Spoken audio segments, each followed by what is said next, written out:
Salut à tous et à tous les amis, on se retrouve pour la review de SmackDown du 9 février 2024, donc le dernier SmackDown en date. Donc pour ce qui est de la conférence de presse, j'y reviendrai en fin de vidéo sur l'annonce de Triple H, Cody Rhodes a annoncé finalement qu'il choisissait Roman Reigns, et la WWE a décidé d'officialiser un Elimination Chamber masculin pour donc déterminer le prétendant numéro 1 de Seth freaking Rollins. Et donc les participants sont Randy Orton, Big Bronson Reed, Kevin Owens, Logan Paul, le champion des États-Unis, Jay Styles, The Miz, Bobby Lashley, Ivar, Drew McIntyre, Dominic Mysterio, Sami Zayn et LA Knight. On a eu des combats et des qualifications qui ont commencé lors du dernier SmackDown en date.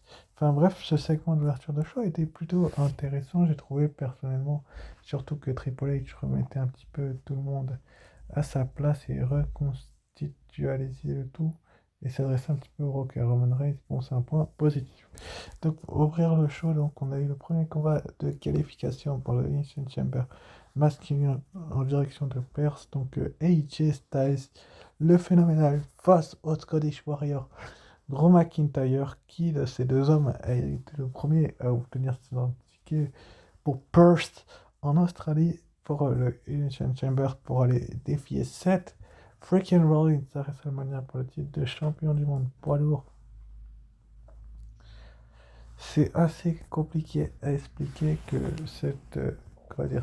ces matchs-là, surtout celui-là, a été pour moi l'un des meilleurs matchs de ce début d'année. C'est-à-dire que J Styles s'est quand même bien débrouillé face à un catcheur aussi talentueux qu'un Drew McIntyre qui avait peut-être besoin d'une victoire référence pour être sur les devants de la scène.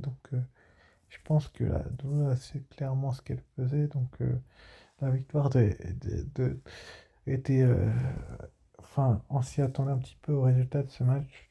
Mais bon, la rencontre en elle-même a quand même été d'une bonne qualité et pas d'une piètre qualité. Et pourtant, la WWE avait besoin de mettre des petits paquets dans les gros finalement suite à une distraction de LA Knight. Et Jay Styles va perdre en se prenant un Claymore Kick. Et Drew McIntyre, donc vous pouvez regarder sur le logo de WrestleMania, il est le premier lutteur qualifié pour Perth en Australie du côté de Elimination Chamber, donc dans un petit peu moins de 2 semaines, donc c'est quand même assez intéressant. Ensuite, après, lors de la conférence de presse, on nous avait annoncé ce match, donc c'est le combat pour le être qualifié pour la chaîne Chamber féminin, donc Bianca Belair face à Michin Mia-Im, une rencontre là aussi avec deux styles de catch assez différents, donc la EST of WWE face à Michin Mia-Im, donc qui était un petit peu motivé ou surmotivé par Luke Gallows et Karl Anderson. C'était assez intéressant. Excusez-moi de bailler, mais c'était quand même assez intéressant de la part de la WWE de faire un tel scénario entre ces deux superstars-là. Est-ce que la WWE a su ce qu'elle devait faire avec ces deux catcheurs? Ça, j'en suis pas certain. Ce qui est certain, c'est que ils ont fait une bonne rencontre et une bonne philosophie, ces deux compétiteurs-là. Bianca Belair et Michin, qui pour moi on va pas dire livrer une bataille que, qui a déçu les gens. Je peux pas dire que ce show a été décevant. Je peux dire que ce match a été pour moi un petit peu pas hyper bon. On va dire que les deux catcheuses, leur style de catch se mariait bien, mais que quand même la WWE l'a pas hyper bien fait savoir et utiliser finalement avec un KOD. Donc Bianca Belair va rejoindre Becky Lynch et être la seconde qualifiée pour le Elimination Chamber match féminin. Regardez pas mes reviews et les résultats des prochains matchs parce que les participants ont fuité, mais n'hésitez pas à regarder les reviews tout de même. Enfin bref. Ensuite, après, on a retrouvé Braun Breaker en coulisses qui a demandé des conseils à Triple H car il a deux belles offres pour Raw et SmackDown pour deux contrats. Donc, quel show Braun Breaker va rejoindre? Ça va être assez intéressant de le savoir. Mais on va pas le savoir tout de suite parce que Paul Heyman va aller à la rencontre de Triple H et puis Triple H va demander à Braun Breaker de lui laisser 1 ou 2 minutes. Donc finalement, ça va permettre à Paul Heyman d'avertir Triple H que le Rock et Roman Reigns seront là la semaine prochaine. Donc c'est quand même assez intéressant. Ensuite, après, donc, on a enchaîné avec la promo de la gagnante du Royal Rumble féminin, donc Bailey qui avait bel et bien le plan en tête que Damage Control et tous les titres, mais les moqueries de ses anciennes acolytes de Damage Control, donc Asuka, Kairi Sane, les championnes par équipe féminine, et Io Sky ne lui ont pas forcément plu. Bon, on peut comprendre personnellement à la place de Bailey, je n'aimerais pas être à sa place parce que franchement, se moquer de la sorte d'elle, j'ai trouvé que c'était petit de la part de Dakota Kai, Io Sky et les Kabuki Warrior et Io Sky. Mais bon, Dakota Kai, lui, cette moquée de Bailey, bon, je sens quand même qu'une trahison va pas tarder à arriver dans très peu de temps.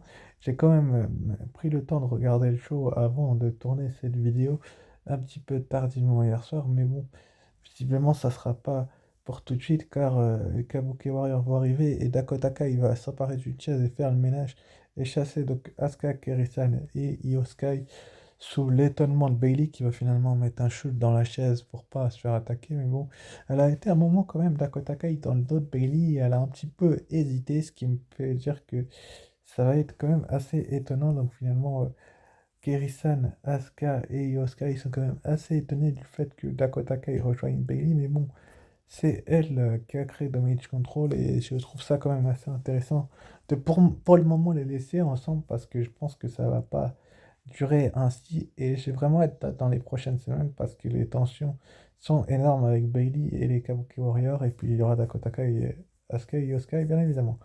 Donc ensuite après donc on a eu le match pour être aspirant numéro 1 du jugement D au titre par équipe à Elimination Chamber donc Tyler Bate et Pete Dunne contre DIY, Johnny Gargano et Thomas Ciampa. Donc les deux équipes se sont qualifiées dans des Fatal 4-Way. C'était quand même assez intéressant de voir que ces deux équipes-là se retrouvent. C'est quand même les anciens catcheurs de la NXT, surtout pour Tyler Bate, qui vient d'arriver tout récemment. Dans le roster principal, il n'a pas encore goûté à la défaite, c'est quand même assez surprenant. Est-ce qu'il va la goûter ou pas tout de suite, j'en suis pas certain. L'équipe et l'association avec Pete Dunne est excellente. J'aime beaucoup en fait le fait que les deux catcheurs aient été mis ensemble et que la WWE ait construit ces deux catcheurs comme d'excellents talents. Mais bon, est-ce que la WWE va être servie pour Perth et Elimination Chamber? Bah, la réponse est oui, parce que c'est Tyler Bate et Pete Dunne qui vont donc se qualifier. J'en suis pas du tout étonné, étant donné que le Judgment Day a déjà eu sa chance par le passé, donc que DIY a déjà eu sa chance par le passé. Et donc enfin, dans le main event, donc, on a eu le droit au match de qualification pour Elimination Chamber à Perth pour rejoindre Drew McIntyre du côté de l'Elimination Chamber match. Hein, donc c'était Randy Orton contre Sami Zayn. Donc Sami Zayn qui est quand même les dernières semaines, depuis ces dernières semaines, enchaîne les défaites. Je trouve ça assez étonnant. Le mec, l'année dernière, il était à Elimination Chamber dans un match de championnat face à Roman Reigns après que la Bloodline ait implosé un petit peu par son fait. Donc oui, ça passe vite effectivement, vous allez me dire, parce que Jay a quitté la Bloodline il y a très très peu de temps. Si vous y réfléchissez bien, enfin, Sami Zayn et Jay, ils les ont quittés il y a peu de temps. Mais bon, cette rencontre-là avec Randy Orton, pour moi, a été pour moi l'un des meilleurs matchs, si ce n'est le meilleur match du show. C'est logique, c'est le main event, mais encore une fois, c'est Randy Orton, les amis. Et Randy Orton est un catcheur qui est bourré de talent, un catcheur qui mérite un match de championnat depuis des semaines et des semaines. Bon, il a perdu au Royal Rumble, certes, face à Roman Reigns, LA Knight et AJ Styles. Bon, AJ Styles n'a pas réussi à se qualifier lors de son combat de qualification face à Drew McIntyre à cause de LA Knight. Est-ce que la WWE va continuer cette rivalité qui vont s'affronter à Elimination Chamber? Ce n'est pas improbable du tout. Voir WrestleMania, ça peut être quand même assez intéressant de voir cette configuration-là entre ces deux hommes-là. Mais bon, Orton, Zayn, pour ce qui est de ce match-là, le résultat, en fait, c'est pas qu'il était prévisible, c'est que je pense que beaucoup d'entre vous s'attendaient à voir un Randy Orton vraiment destructeur finalement. Il va placer son RKO à Sami Zayn après qu'il ait fait un leapfrog. Il va le retourner RKO 1, 2 et 3. Randy Orton se qualifie pour Elimination Chamber aux côtés de Drew McIntyre. Bon, on va bien voir, mais en tout cas, ce match-là, il a clairement de la gueule pour le moment. Donc, pour ce qui est de cette nuit à Raw, on aura donc Big Bronson Reed contre Bobby Lashley dans un combat de qualification. Elimination Chamber ayant lieu en Australie. Je pense que vous connaissez le vainqueur. On aura également LA Knight contre Ivar des Viking Raiders. Est-ce que LA Knight, la méga star, va se qualifier pour ce qui est de Elimination Chamber féminin? On aura donc Liv Morgan contre Zoe Stark, la belle, la sublime, la ravissante Liv Morgan va-t-elle se qualifier et rejoindre Becky Lynch et Bianca Belair? Ça pourrait être un sacré match là aussi. Enfin bref, on aura également donc le New Day, donc Kofi Kingston, Xavier Woods et May Evans Jey Uso contre donc Imperium, donc Ludwig Kaiser, Giovanni Vinci et le champion intercontinental Gunther de Ring General. Et donc on aura également donc Archus face à JD McDonagh et retrouve ce qui a confondu lors du dernier SmackDown Kevin Owens. Au Miz, c'était quand même assez rigolo, mais c'était vraiment une bonne chose de la part de la une chose comme ça. Et donc, suite également annoncée pour la semaine prochaine, le retour de Roman Reigns et du Rock, donc ils vont revenir et réagir sans doute aux propos tenus par Triple H lors du dernier SmackDown. Est-ce que Triple H sera là? Ça, il faudra être patient pour le savoir parce que ça promet réellement quelque chose et de l'allure que beaucoup d'entre vous auraient et mériteraient. On aura également dans des combats de qualification pour les Chamber Logan Paul, le champion des États-Unis, face au Miz et Kevin Owens contre Dominic Mysterio. Est-ce que l'un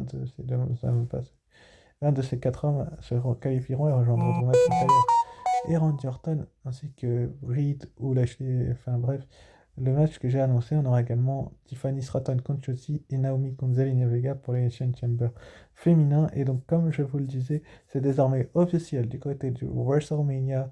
Donc, ça sera le Undisputed WWE Universal Championship entre Roman Reigns et The American Nightmare. Cody Rhodes va-t-il enfin finir son histoire?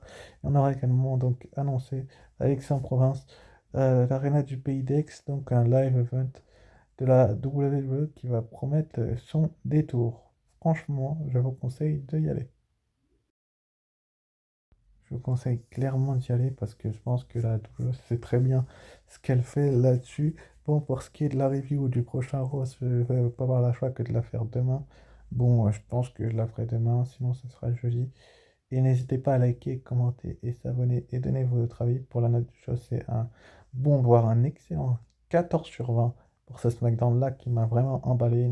Et donc, sur ce, je vous dis ciao, bye bye et à très vite pour une nouvelle vidéo. Allez, ciao, bye.